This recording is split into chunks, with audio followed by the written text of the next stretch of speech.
Smack talking Raw,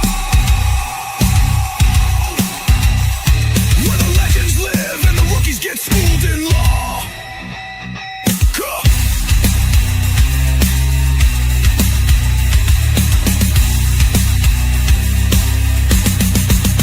This ain't just talk. This is Smack Talking Raw. You ready, Pinky? Judge always Ron. Let's lay the smack down. Boom!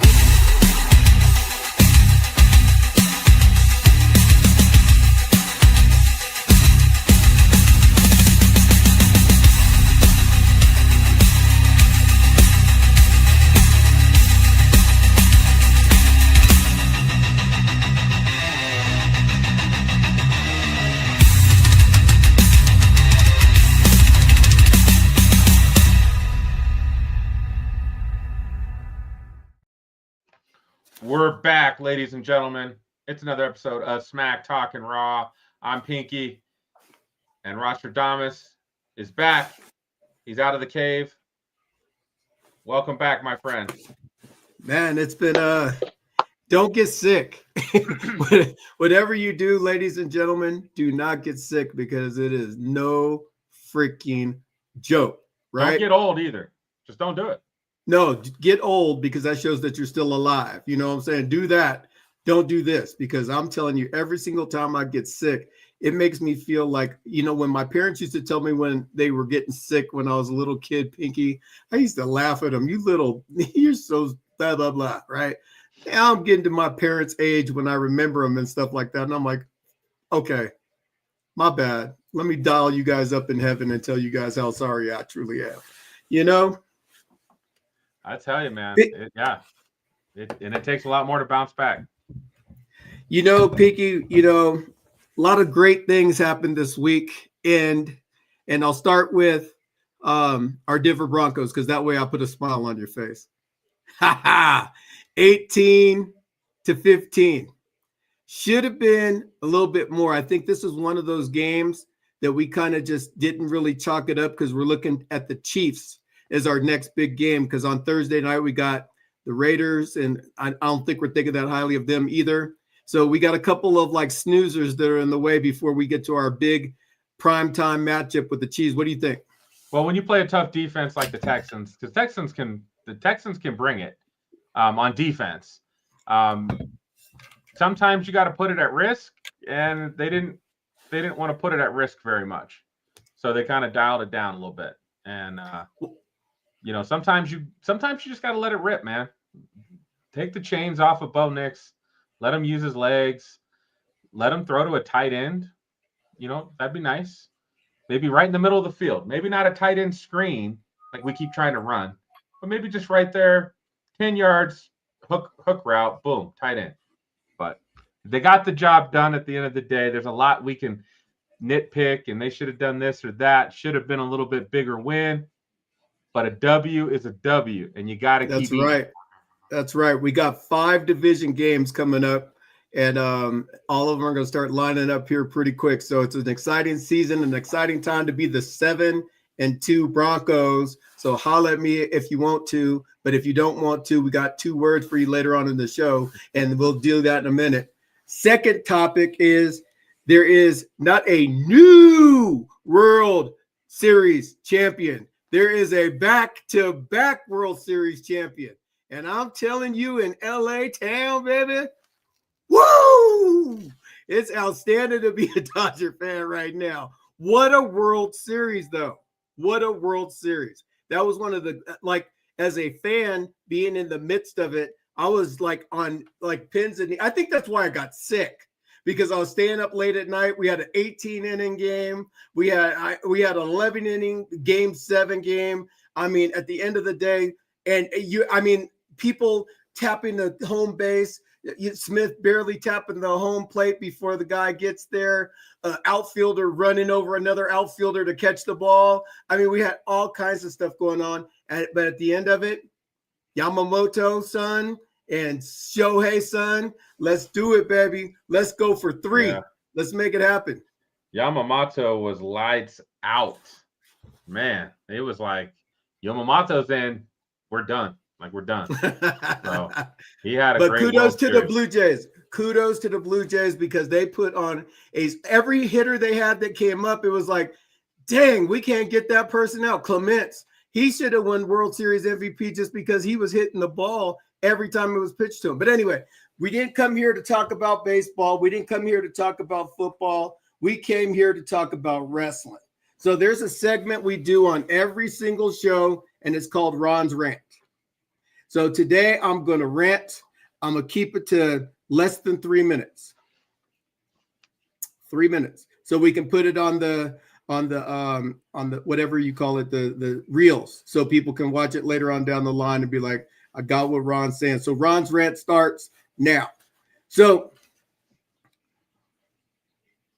we have come through a time and an era in my life to where we have seen champions like Hulk Hogan, Stone Cold Steve Austin, What? Roman Reigns. What? Continue to go on and on and on and on and on. And then there is Cody Rhodes. And what I'm going to say right now is going to get a lot of people's hairs crawling on the back of their head, but that's what Ron's rant is all about. There's a reason why your dad didn't get the World Heavyweight Championship in WWE, Cody, is because you don't put butts in the seats and it's not believable. That's why SmackDown's ratings are low. That's why there's no real contenders. You had some pretty good matches with Kevin Owens, but everything is repetitive on SmackDown right now. And so when you're watching the show, you don't even have to watch the show and you can pretty much predict what's going to happen. Saturday night's main event, which we're going to get to in a minute. You have an incredible opportunity to bring something new to the fold and have Drew McIntyre, who's been working his ass off in the last couple of years. He worked against Punk. He's worked against Cody Rhodes. He's worked against Randy Orton. He's worked, and all he's doing is jobbing out to Cody Rhodes. It's not even believable. Cody Rhodes, I want a champion that I feel like I can't beat. Right? Back when I was growing up and Ric Flair was the champion, he puts the figure 4 on you and you know you're done. Cody Rhodes, he puts the crossroads on you. And even Roman Reigns said it to him in WrestleMania 40 after he used the same road. He said, this move doesn't pin anybody. Doesn't beat anybody. So we're in a situation and a time where we have a champion that, what do you want to talk about? No, what do you want to talk about, Cody Rhodes? What do you want to talk about? Because when you come out, your promos are lame.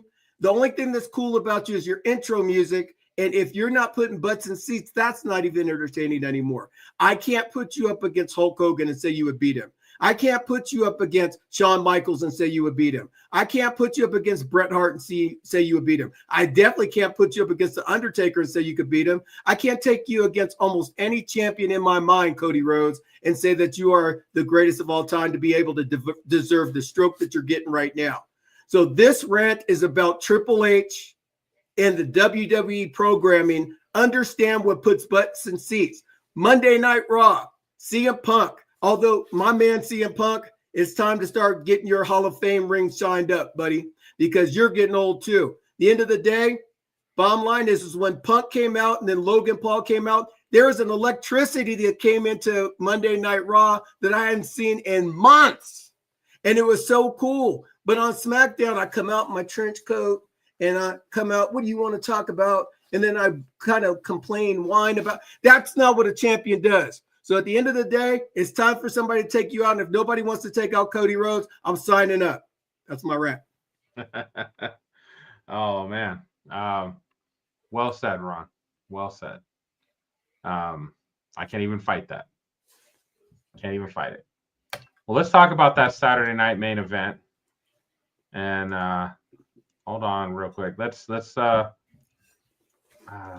I'm not even start off with the first. Well, actually, start off with the first match there that they brought out, which I was kind of shocked at the opener of this. So here we go. We had Cody Rhodes, Corporate Cody, as Drew McIntyre calls him. Cody, yeah. I just knew they weren't going to let Drew win. They just weren't going to do it. That they should have. And again, that comes back to, I think we've talked about it a lot. When you make it predictable, it's not fun. When we already know like this is what's going to happen, there's no surprise here. It's like, and this was the opening match, and it just, you know, if he's the biggest champ, the headliner, like they don't usually open the show. So and I know why they did it this way. I mean, I know why CM Punk and Jey Uso was last, but this just felt when they opened up the show with Cody coming out, it felt weird. That it was okay. Like Saturday Night's main event as a whole I thought actually was entertaining, but this was just okay. It was meh. If you missed this one, I don't think it mattered, right, Ron? Right. You know, sometimes I invest time with wrestling. My wife is not a wrestling fan. You know, for those of you out there that have a wife that will watch it and tolerate it with you, God bless you, man. But at the end of the day, my wife is not a wrestling fan. So when I'm spending time watching something that I know is pissing my wife off, and I'm pissed off while I'm watching it, and I'm pissed off with her, I can't even go to her and say, babe, well, one day you should have seen this match. Just like, I'm rushing to eat my dinner because I'm like, I don't know what the first match is. And I'm like, Cody and Drew. Well, maybe they're going to put the belt on Drew. And that's another thing about wrestling, man. Maybe they are going to put the belt on Drew. The suspense is freaking lifted, man. This is entertainment. So it's like, why can't Drew be? You go to MMA or anything like that. You don't know who's right in the match or anything like that or whatever. You just watch the fight, and whoever wins wins. There's not that part inside of wrestling, and that's what's frustrating. Is because I know if they're writing this, okay, are you watching the same product I am? Or are you too busy giving each other these in the background to like say, hey, we're all good, it's all cool. They'll like it just like I do, right? It's ridiculous what's on this TV screen right now. Anyway, continue. Yeah, this was a shame. And I was rooting for my man Drew. I got my Drew McIntyre bobblehead this week. Drew's awesome. He's one of the better heels. He's telling the truth. It's just time, man. It's just time to get him doing something other than being a jobber, like you said, just like taking those L's left and right. You can't keep taking those L's and having them in main event matches, you know, right? Or in that, right. in the world title scene. Like you can't have him getting title matches when he's just taking L's. So right. But so this was this was the worst match of the night, in my opinion. And we've been saying that a lot about the Cody Rhodes reign, with the exception of his match at SummerSlam. He and John Cena put on a good match at SummerSlam. That was good. A great match. Great match yeah. at SummerSlam. So that again, Cody did have good feud with Kevin Owens going, and then after that this year, besides that SummerSlam match, it really hasn't been much to talk about. Yeah, and I really want to like Cody because I liked his dad. I watched his dad wrestle, you know, against the Date Your Boy Ric Flair, against Harley Race, and against the Russians, against Nikita Koloff, Barry Windham, etc. I mean, I could go on. And it's just when I'm watching Cody, he's kind of a wannabe. And it's like, you know, I'm putting on my dad's big shoes and see if I could walk in them. And it's just, yeah, you got the title and your dad didn't, but he's making the product bad because I can name 7 wrestlers that should have the title right now that don't over Cody. I mean, people like him though. I love Dusty Rhodes. He made a fat kid smile because he made me go, I could do that. I'm big and fat like him. I could do that. That'd be great. Oh, Dusty, miss you, buddy. We'll move over to this one. I mean, I guess this would qualify as the worst match, really, if we really think about it. But I think we knew what was going to happen. They played up the knee injury, right? Tiffany's knee injury. They played that up, and what we got was an absolute squash. Just a squash. Now, I don't know if I would have a problem with that if this was their first match. But the fact that this was like their 4th match and she's never been able to squash her before, but now was the knee that bad that now like I think Tiffany got 3 power bombs and she was out. You're done.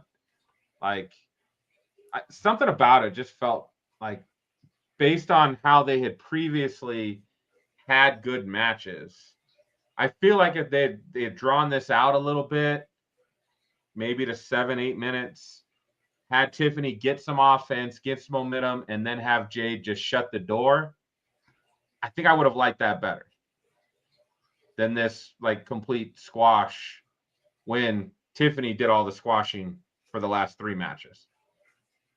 Well, am I wrong? It's kind of like it was written backwards.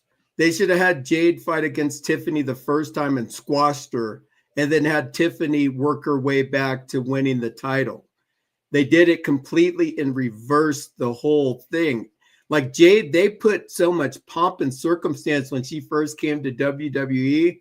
They put so much into her, and they were just like, oh, guess who's inside of the performance center? They had the camera, her walking through, and I mean, dude, she is looking sick. She's walking to the thing, and you're like, dude, this woman is going to be an epic superstar based upon their presentation of her. Then she gets hooked up. If you think about an Amazon warrior, she's who would come to mind. Exactly. And so then they pair her up with Bianca, and the rumor is because she wasn't wrestling to WWE standards, so they were giving her some ring time with Bianca. They win the tag team champions, lose the tag team champions, win the tag team champions back, and then they come back, and there was never an era of dominance in Jade Cargill until this match. So why now? You're trying to prep for WrestleMania against Bianca? Like, okay, you're already predicting. You're doing predictive programming right now that I know about 6 months from now, we're going to have a match between Bianca and Jade Cargill for the title. And Naomi may come in and do something to mix it so they can keep that collaborative group together for a long period of time. It's all built into the storyline, but at the end of the day, I like, this is what pisses me off, man. I'm watching wrestling and it's like, okay, Jade, you killed Tiffany, but the last 3 times before, it was 50-50 booking or maybe 70-30 in Trish's corner. Where does Trish go from now? Does she just go to the bottom of the ranks? Because I don't see her getting a title shot anytime soon, and she just carried your division for 10 months. Well, I think they're going to give her some time off with this squash. I believe that she'll get some time off, which means we won't see her in a couple weeks at SmackDown, unfortunately. But besides bringing up some NXT talent, man, I don't know what SmackDown's going to do. Nia Jax has already fought Jade a couple times. Like, I guess, do we move Julia up to face Jade? Like, is there anybody else to really fight Jade? Or is she going to just sit there with the title for 3 months without doing anything? Which is like going to become Julia Senior. Which, and again, I love Io Sky. I know sometimes you're like, whatever. But when she got the belt, like, for 2 months, they had nothing for her to do, which made no sense. Nothing. There's tons of women on Raw to wrestle. Lyra, Becky, Stephanie, Raquel.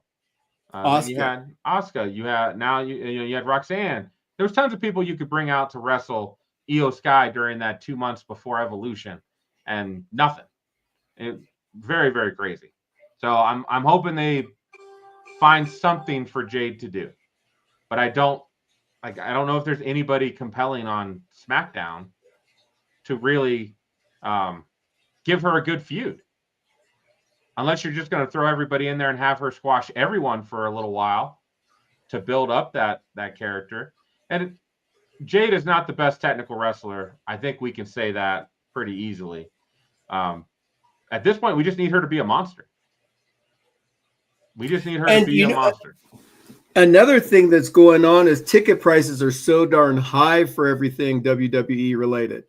And so what happens is that I think what TKO's strategy is, they're going to make it more of a corporate event to where they subsidize tickets to corporations and stuff like that. And it doesn't matter what product you have on the thing because they don't care about the product anyway. Because the first pop I've seen in wrestling was on Monday Night Raw again when CM Punk and Logan Paul were engaging with each other. I hadn't seen that kind of pop since The Rock came out for the first time when he was here in Colorado. I really hadn't. And it was like pretty cool to see an aliveness in wrestling for a minute, right? But the end game is there's a rumor that at Saturday night's main event, John Cena's last match, that Vince McMahon and Donald Trump will be in attendance there. Is that a way of introducing Vince McMahon to the WWE populace so he can maybe buy the product back? Like, I don't know, because then they could have Vince come in and start booking things and everything like that and make him look like a hero and get all the stink off of him. I don't know, but that's the rumor that Vince McMahon and Donald Trump are coming to John Cena's last match, December 13th. It sounds pretty set that Donald Trump will be there, from what I have heard. Vince McMahon, I don't know. So we'll see. We'll see about that. Well, congrats, Jade. Hopefully they write you some good stories, a good feud, something to continue building your career. I will look forward to it, but what they've done so far has not been great for you. She's kind of like the Bobby Lashley of the women's division. Yes, that's it. That's exactly right. That's exactly right. All right. Now, I thought this was one of the best things going on Saturday night's main event. I had the best time watching this match. What'd you think? I think that this was a very well put together match. I'm loving the fact that they're giving Dom the Eddie Guerrero rub. It's just awesome just to bear witness to it, because how many people out there, as you're watching this, whether it be live or in the future, how many, drop a like or comment if you see something about this that you recognize on anything, but especially with regards to this match. This is Eddie Guerrero Jr. I might have to get a paternity test for Dom and with Ray and Eddie, because he puts it off so well. Dude, when he threw that chair to Rusev and then tried to hide, like the ref, like, oh, he's gonna hit me, and the ref's like, no DQ, man. Like, he can hit you if he wants. Like, I laughed so hard. And when you can do, Penta had a lot of high flying moves. Rusev being powerful, like Dom being a great luchador as well. It all worked so well. And then the comedic aspect of it, with Dom doing that, and then when he when Rusev has Penta in the acolyte and he's pulling, and then the ref, like, you hear the bell, and all of a sudden Rusev lets go and he's like, I won. Like, he's so excited. And the bell keeps ringing and it keeps ringing. And finally he looks over and sees it's Dominic Mysterio ringing the bell. That was so good. Whoever came up with that, that was amazing. Excellent. I laughed so hard, and it gave off Eddie Guerrero vibes, because that's what, Eddie Guerrero, lie, cheat, and steal, right? Whatever it took. It was fantastic. I wouldn't have minded if Dom had lost myself, but at the end of the day, like, I left that match going, great match, fellas. You made me laugh. You entertained me. Amazing job. I think that the thing that I don't like about this match is you got Penta and Rusev. Penta's a superstar. When he came to WWE, and I can't belabor this point enough, when Penta came to WWE, I was super jacked for this guy, because I'm like, they're actually going to give a luchador an opportunity to get high up on the card, because his entrance fantastic, his way that he showed up as far as like wanting to get in and mix it up with anybody. I mean, did you see his entrance last night on Raw? I did not see that. They added fireworks to the ring. He was in the middle of the ring and he did his thing like that again, and the fireworks came off the ring posts. It was so he did awesome. A cane. Okay, yeah. I want to see it, because I was doing something else. I came and they were already doing their thing. It was awesome. And I was like, I don't. I mean, you know how I feel about Penta. That guy is man. My uncle, wife's uncle. I'm gonna go see tomorrow actually in Seattle.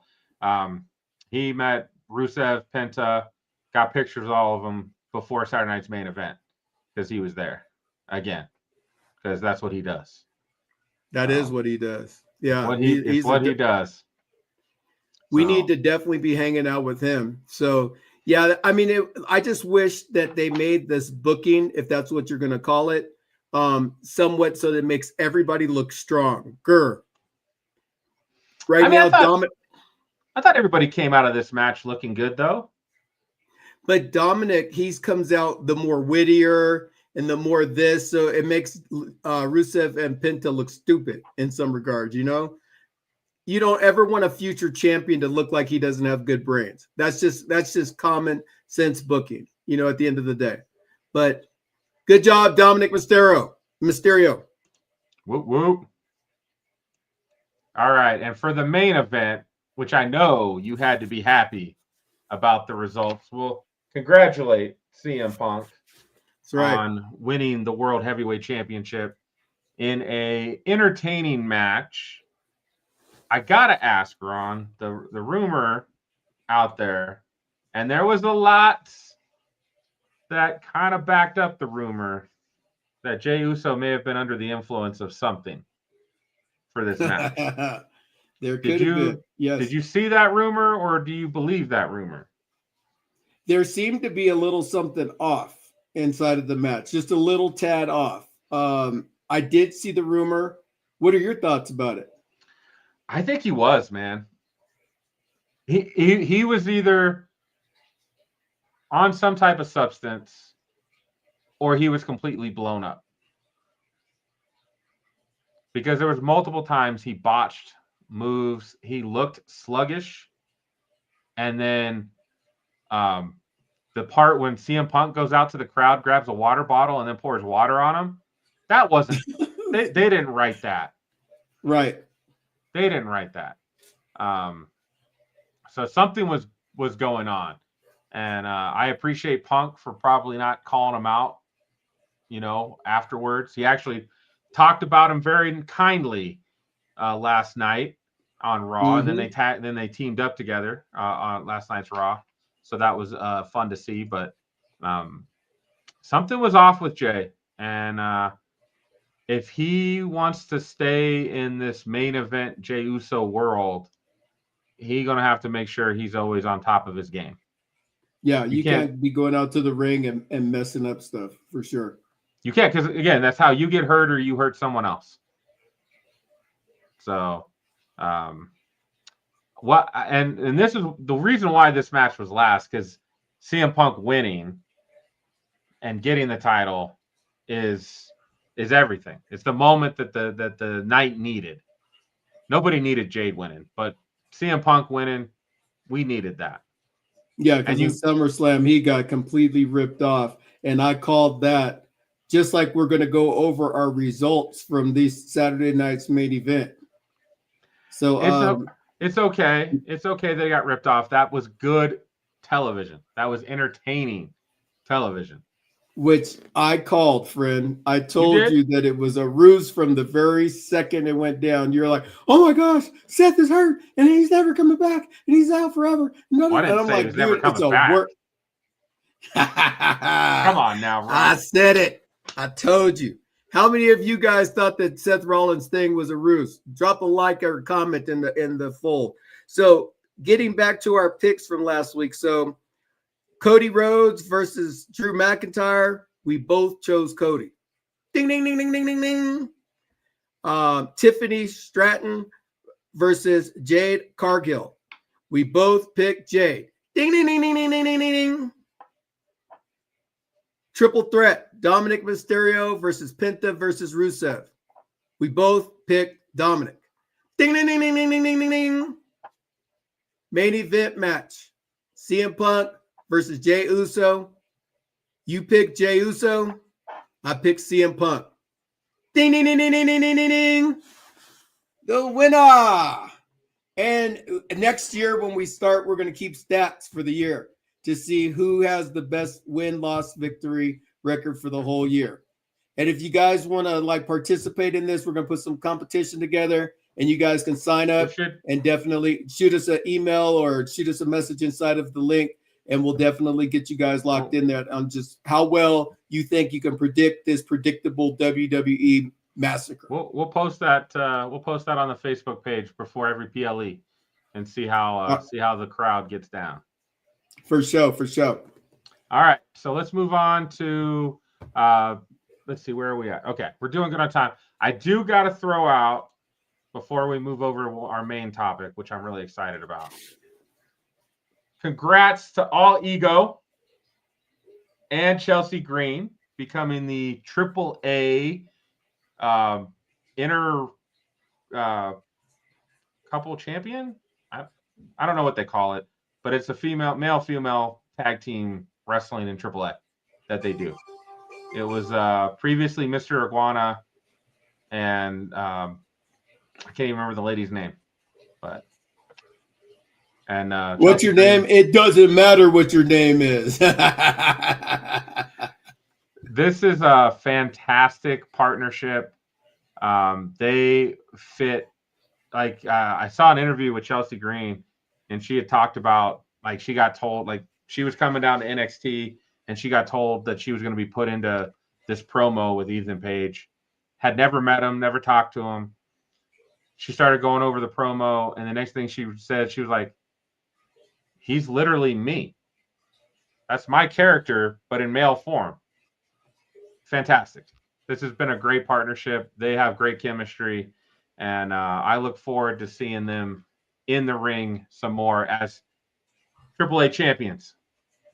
Well, let's not get them to be in Matt Hardy, Lita, and Edge situation.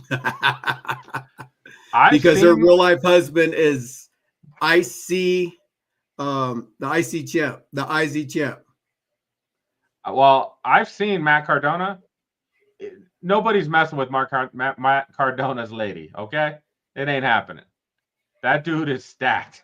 So that's just not happening. So congrats. And they are so opposites, because I've met Matt Cardona in person at WrestleMania 31, and that dude is so quiet and shy. Like when you talk to him, it's like, "What's up, Matt? Hey dude, what's going on?" Like he doesn't really engage very much. He doesn't.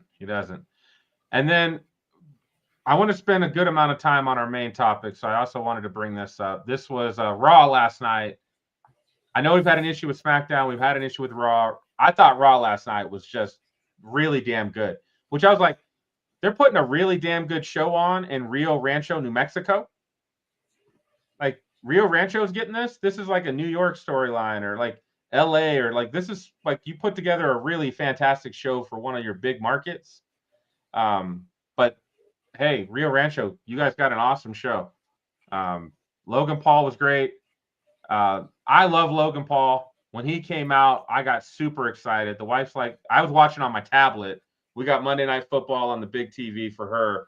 I'm watching the tablet, and I got all excited. And she's like, what's going on? I was like, Logan Paul's back. I was so excited. So to see this happen, tell the people what happened here, because I think you probably were a little upset when you saw it. Well, I mean, at the end of the day, here's what I do know to be true: is CM Punk is the world heavyweight champion.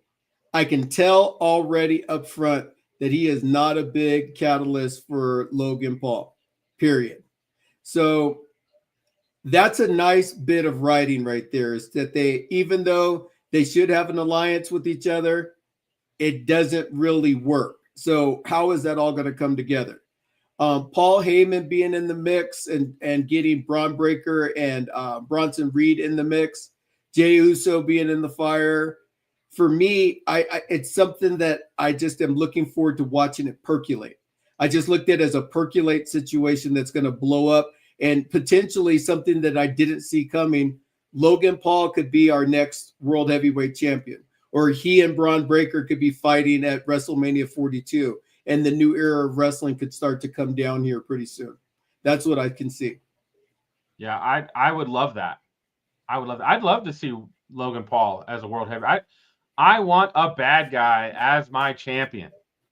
I want the good guys to have to climb the mountain and slay the dragon, and because it makes the climb, it makes everything, that makes the payoff worth it. That's why Cody beating Roman at 40 is so amazing, because he had to climb up that mountain. He had to overcome everything to get to that point.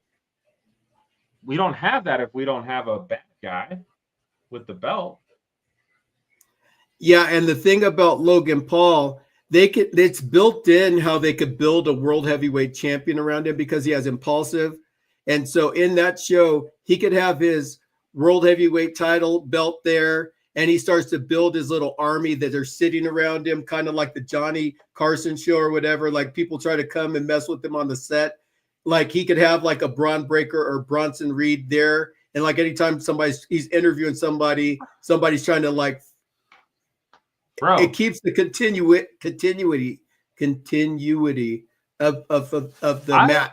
I miss those segments where Kevin Owens is out having people come out and he's talking trash. Piper's Pit, Kevin Owens, Chris Grayson Jericho. Waller, Chris Jericho. Like Logan Paul could totally do that. That segment would cook. It'd be great.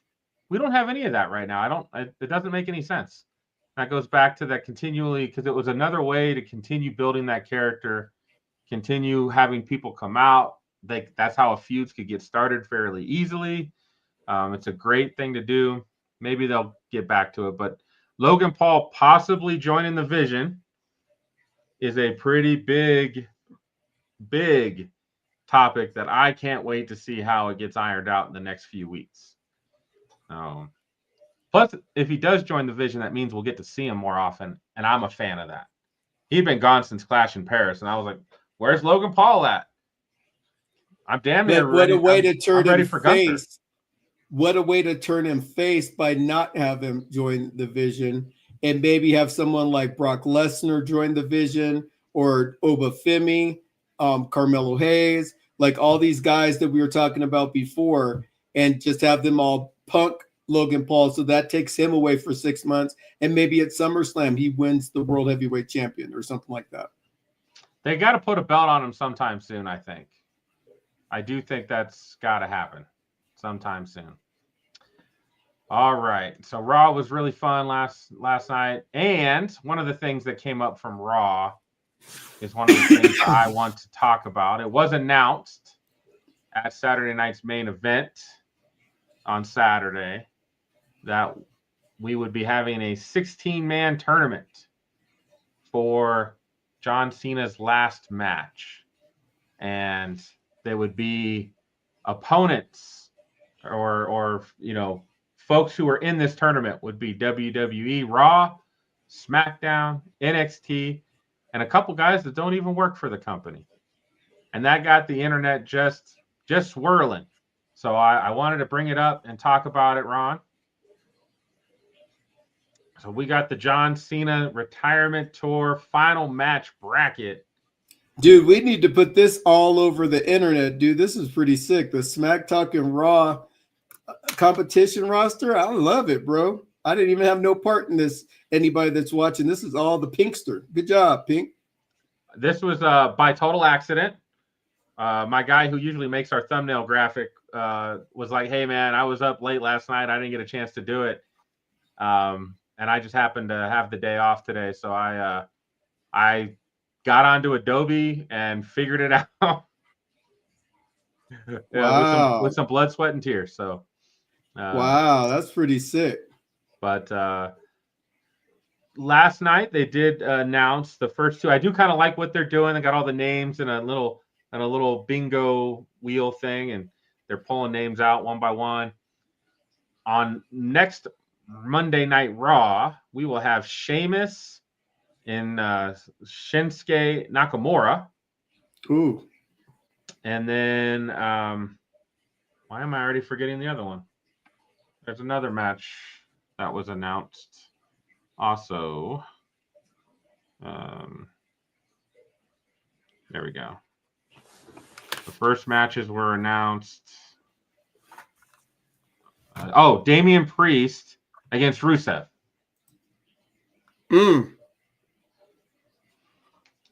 Okay. Now, the highlight graphic showed Dirty Dom, Braun Breaker, Rusev, Penta. So I think those are some guys that'll definitely been in there. Damian Priest. I'm assuming Carmelo Hayes. I think he was in the graphic as well, if I remember right. Who do you think should be in there from SmackDown? And now we got Damian Priest. Are they going to allow the champions to be a part of it too? I believe so, because there's no championship is on the line. I believe it's just this is John Cena's last match. Oh, I'm just looking it up real quick. I'm just looking it up the graphic.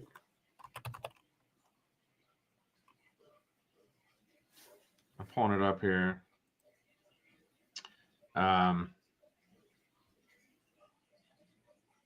Now the graphic did show Gunther, so we can confirm that Gunther is probably in it as well, but we haven't seen him. This is going to be, I believe they're going to be doing 2 matches every episode of Raw and SmackDown from here on out. So what they have right now on the graphic is Gunther. They have somebody that was recently teased in Cena's announcement, a potential breakout spot. LA Knight, Bronson Reed, Dominic Mysterio, Rusev, Sheamus, The Miz, Austin Theory, Solo Sikoa. We got Edge, Chris Jericho. Did I say that out loud? he can't make it. I think I saw something that he's still under contract, so he can't make it. But Solo Sikoa was on that graphic. There are folks who believe Trick Williams, Obafemi, the 2 guys outside of the company would be Joe Hendry and Matt Cardona are the thoughts, because they're with TNA and we've got a relationship with TNA to allow their wrestlers to be on our programming.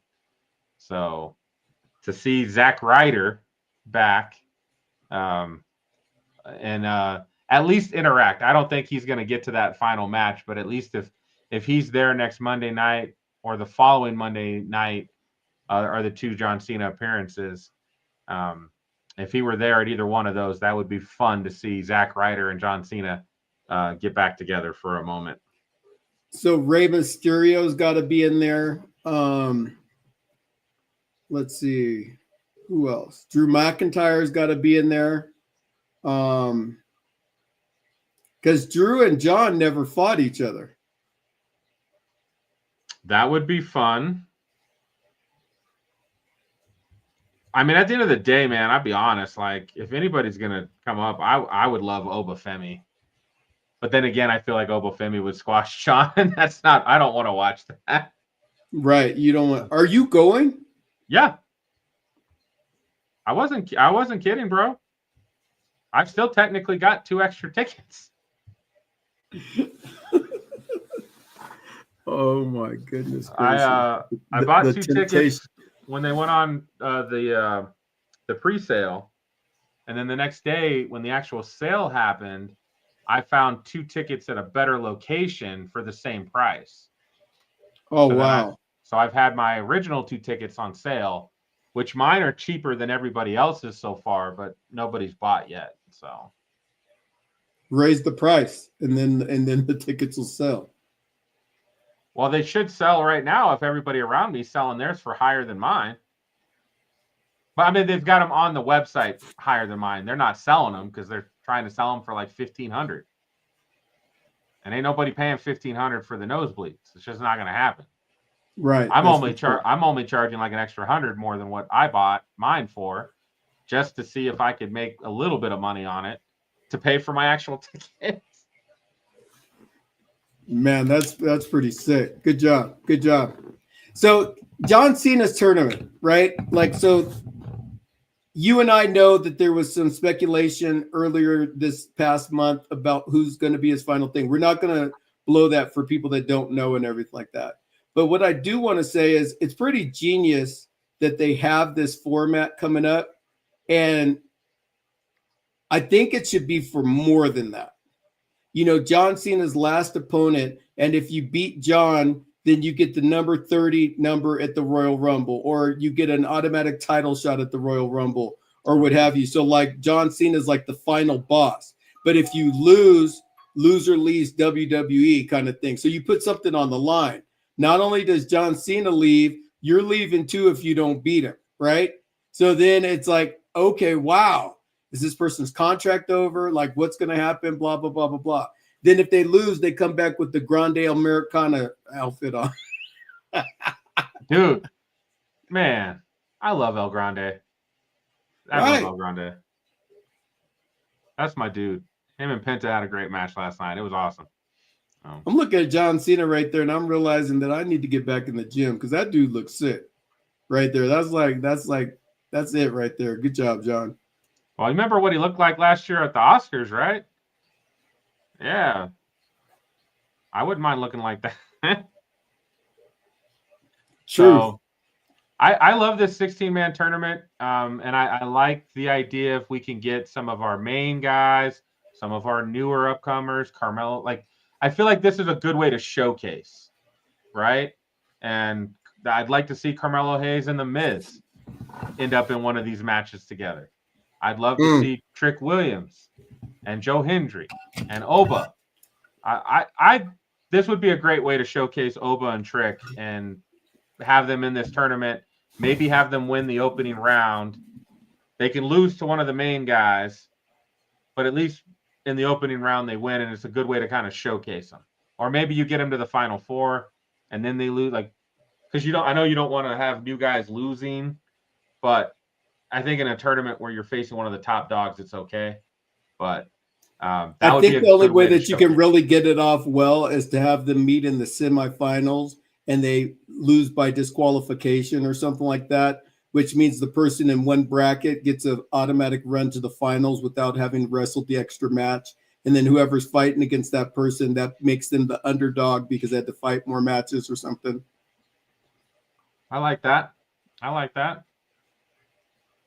So I'm wondering if they might hold – these might all be on Raw and SmackDown. I started thinking to myself, like, they could technically throw one or two of these qualifying matches onto Survivor Series if they wanted to do something interesting on War Games. Yeah, I'm just really hoping that they make the tournament work, that it creates workability. To your point, showcasing some of these wrestlers, giving us something to fall into to where we're like, okay, I'm on board with watching this wrestler now. Because right now, aside from my old-time favorites, I don't really have any new guys that I'm like favoring right now.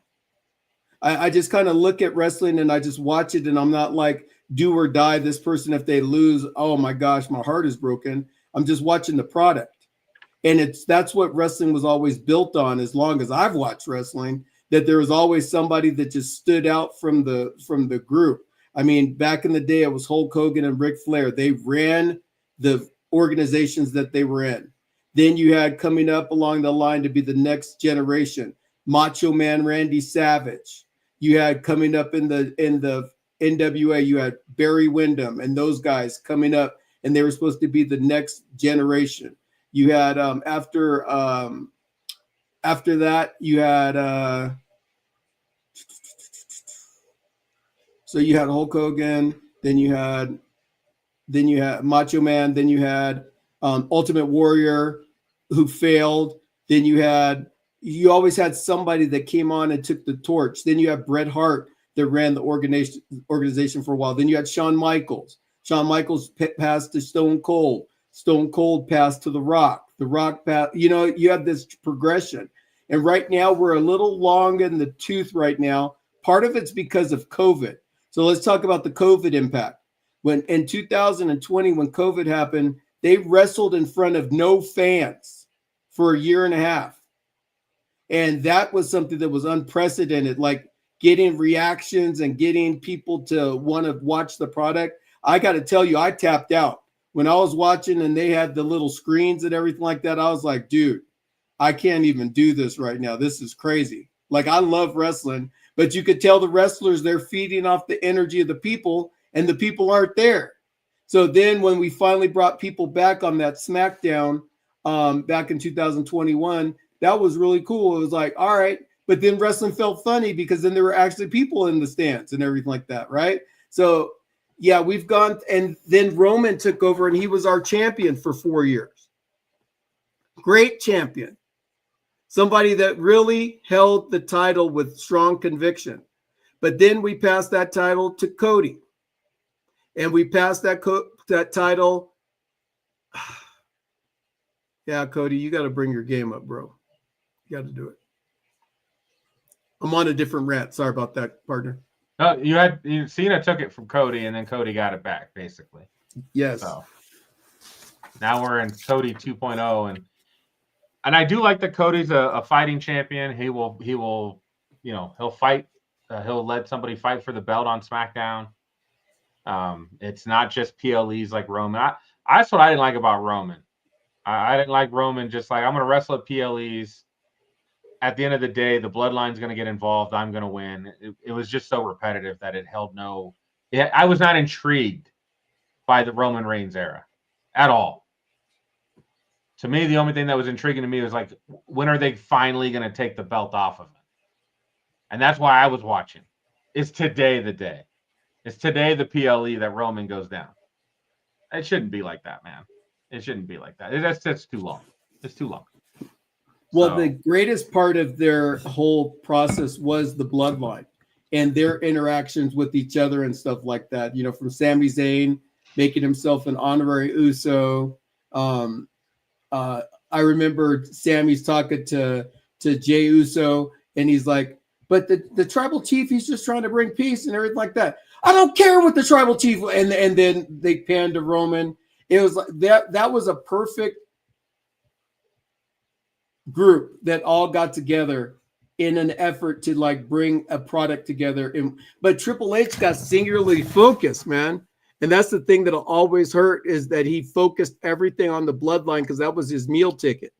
And now that the bloodline is spread out all over the place, you got the MFTs that all of a sudden started wearing paint on their face. So now they're Jeff Hardy or the Ultimate Warrior group. Well, no, I will say the MFTs are a lot more enjoyable for me that I can't see their faces and they don't talk. Solo does all the talking for him. That's fine. Solo's amazing at talking. I enjoy that. Having them talk was not working. Nobody needs to see JC Mateo. He looks way scarier in makeup. I actually like the makeup for the MFTs, and I hate that name. I hate MFT. Like, that's stupid. Like, my family tree, like we couldn't come up with something better. It's like saying, well, Solo was the new tribal chief, so Roman's the original tribal chief, so we need to make a T-shirt that says OTC. Get out of here. Stop trying to sell me more merch. Get out of here. Right. But a lot of people bought it. So there's that, right? A lot of people. Thing that I just want everybody to know that's watching our program, you have a choice and you also have a voice. So if you're not liking the product or you are liking the product, do whatever it is that you feel, but you don't feel obligated. Go back and watch some old wrestling. Go back. You have Peacock to watch stuff on. You have some wrestling that's still on.